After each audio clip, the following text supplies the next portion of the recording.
एक शहर में एक परिश्रमी, ईमानदार और सदाचारी लड़का रहता था। माता पिता, भाई बहन, मित्र, रिश्तेदार सब उसे बहुत प्यार करते थे। सबकी सहायता को तत्पर रहने के कारण पड़ोसी से लेकर सहकर्मी तक उसका सम्मान करते थे। सब कुछ अच्छा था, किंतु जीवन में वह जिस सफलता प्राप्ति का सपना देखा करता था वह उससे कोसों दूर था। वह दिन रात जी जान लगाकर मेहनत करता, किंतु असफलता ही उसके हाथ लगती। उसका पूरा जीवन ऐसे ही निकल गया और अंत में जीवन चक्र से निकलकर वह काल चक्र में समा गया। किंतु उसने जीवन में सुकर्म किए थे, इसलिए उसे स्वर्ग की प्राप्ति हुई। देवदूत उसे लेकर स्वर्ग पहुँचे। स्वर्गलोक का अलौकिक सौंदर्य देख वह मंत्रमुग्ध हो गया और देवदूत से बोला, ये कौन सा स्थान है?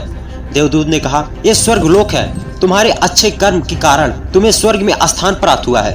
अब से तुम यहीं रहोगे। यह सुनकर लड़का खुश हो गया। देवदूत ने उसे वह घर दिखाया जहाँ उसके रहने की व्यवस्था की गई थी। वह एक आलीशान घर था। इतना आलीशान घर उसने अपने जीवन में कभी नहीं देखा था। देवदूत उसे घर के भीतर ले गया और एक एक करके सारे कक्ष दिखाने लगा। सभी कक्ष बहुत सुंदर थे। अंत में वह उसे एक ऐसे कक्ष के पास लेकर गया जिसके सामने स्वप्न कक्ष लिखा हुआ था। जब वे उस कक्ष के अंदर पहुंचे तो लड़का यह देखकर दंग रह गया कि वहाँ बहुत सारी वस्तुओं के छोटे छोटे प्रतिरूप रखे हुए थे।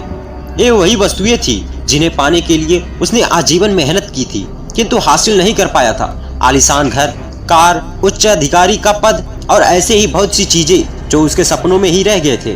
वह सोचने लगा कि इन चीजों को पाने के सपने मैंने धरती लोक में देखे थे, किंतु वहाँ तो ये मुझे मिले नहीं। अब यहाँ इसके छोटे प्रतिरूप इस तरह क्यों रखे हुए हैं? वह अपनी जिज्ञासा पर नियंत्रण नहीं रख पाया और पूछा, ये सब यहाँ इस तरह, इसके पीछे क्या कारण है?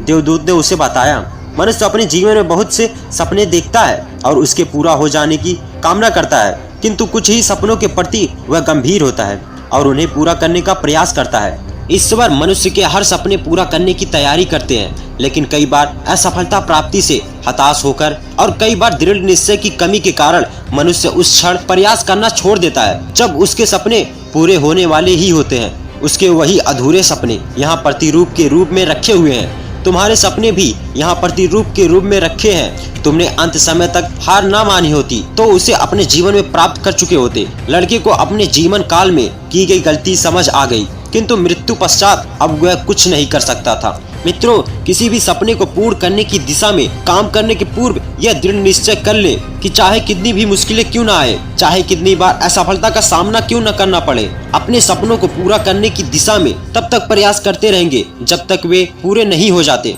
अन्यथा समय निकल जाने के बाद यह मलाल रह जाएगा कि काश मैंने थोड़ा प्रयास और किया होता। अपने सपनों को अधूरा मत रहने दीजिए। दृढ़ निश्चय और अथक प्रयास से उन्हें हकीकत में तब्दील करके ही दम लीजिए।